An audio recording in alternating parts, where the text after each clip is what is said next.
मैं भी राज्य सरकार का नेतृत्व कर रहे, गठबंधन सरकार का नेतृत्व कर रहे माननीय मुख्यमंत्री महोदय चंपाई सोरेन जी को, हेमंत सोरेन जी को बधाई देता हूं और आभार व्यक्त करता हूं कि बहुत ही दृढ़ता के साथ आपने निर्णय लिया। और साथ ही साथ इस बात का भी उल्लेख करना चाहेंगे जो जरूरी है कि कई बार झारखंड प्रदेश कांग्रेस कमेटी के प्रभारी आदरणीय गुलाम अहमद मीर साहब और हमारे प्रदेश अध्यक्ष राजेश ठाकुर जी, अभी भी उनका पिछला जो दौरा हुआ प्रभारी महोदय का, और तो उसमें दोनों जाकर के माननीय मुख्यमंत्री से मिलकर के उन्होंने अनुरोध किया और इस तरह का ऐतिहासिक जो निर्णय लिया गया है, सरकार की दृढ़ता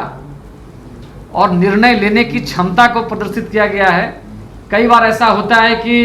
जब नेतृत्व में कुछ परिवर्तन होता है तो एक पैरालिसिस जैसा माहौल हो जाता है निर्णय लेने में,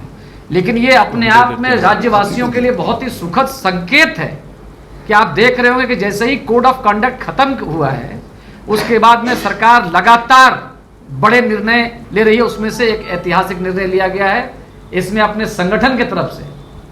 क्योंकि मैं संगठन का प्रतिनिधित्व यहाँ पर कर रहा हूँ, मैं माननीय मुख्यमंत्री महोदय के साथ साथ अपने दल के हमारे जो प्रभारी गुलाम अहमद मीर साहब, प्रदेश अध्यक्ष महोदय, और जिनकी प्रेरणा से जो लगातार पार्लियामेंट के अंदर और पार्लियामेंट के बाहर अगर जातीय जनगणना को आज देश के अंदर में बहस का मुद्दा बनाया गया है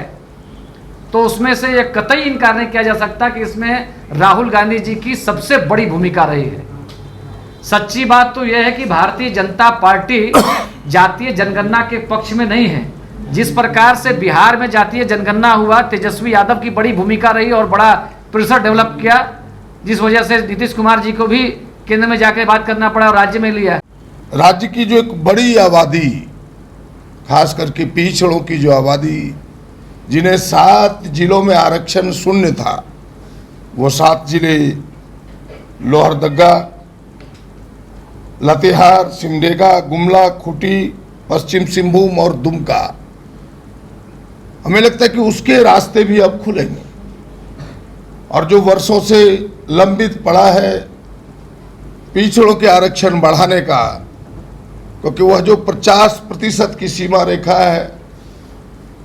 जो रोकती है पिछड़ों को आरक्षण 50% से अधिक देने में, हमें लगता है कि जाति जनगणना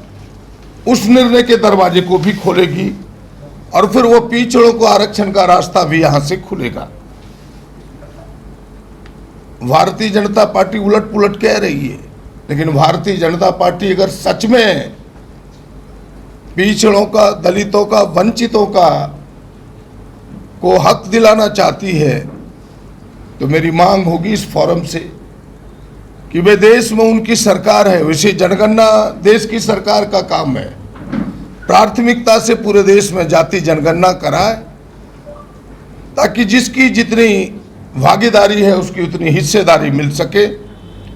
हमें तब लगता है कि भारतीय जनता पार्टी को ये कहने का हक होगा, वरना पूरा देश, पूरी दुनिया उनके शकल को जान चुका है, उनके चेहरों को जान चुका है, पहचान चुका है। वो पिछड़ा विरोधी है, दलित विरोधी है, वंचित विरोधी है, अल्पसंख्यक विरोधी है, आदिवासी विरोधी है। वो लोगों को हक अधिकार नहीं देना चाहता। और मैं फिर से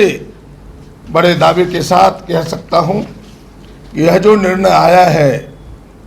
कल कैबिनेट में जाति जनगणना का,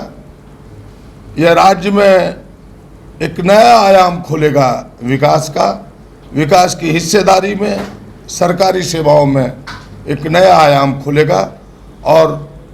हमसे जुड़े रहने के लिए हमारे YouTube चैनल को सब्सक्राइब करें और नई वीडियो की नोटिफिकेशन के लिए बेल आइकॉन को दबाएं।